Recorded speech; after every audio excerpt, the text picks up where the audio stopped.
D'abord, je remercie Bertrand Millat et le bureau de la FCVD de m'avoir confié la présidence de cette journée consacrée sur la gestion des risques en chirurgie ambulatoire. C'est un thème du présent et c'est surtout un terme d'avenir, comme vous le verrez.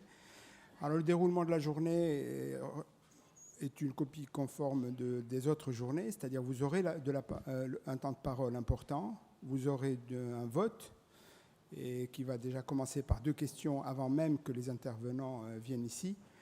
Et vous aurez une conférence aussi. Et à la fin de la journée, on recueillera tout ça. Un jury a été sélectionné pour, dans 2 ou 3 mois, vous donner des recommandations et puis un rendu de la journée tenant compte de vos remarques et de vos appréciations.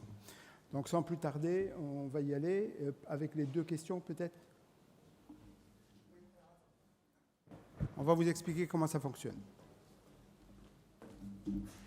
Bien, alors je vous rappelle que c'est une réunion de DPC. Vous savez que les réunions de DPC, il y a un formalisme très particulier. Vous avez fait les pré-tests, on vous donnera les résultats cet après-midi. Aujourd'hui, c'est la réunion présentielle et ensuite, vous devez faire l'équivalent d'un post-test, qui n'est d'ailleurs pas tout à fait un post-test. Tout ça sur la plateforme TEIA. Pour que votre journée DPC soit validée, il faut avoir fait toutes ces étapes. Ça, c'est le premier point.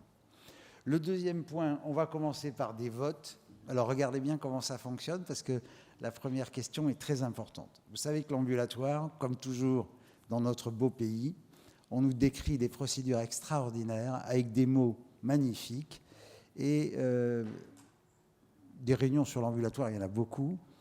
Nous, on s'est centré sur la gestion des risques et pas du tout sur... Merci, Costa. Et donc, on s'est centré sur la gestion des risques. Et alors, une des recommandations fortes, vous avez vu comment on votait là tous? Très bien. Oui. Tout le monde a compris?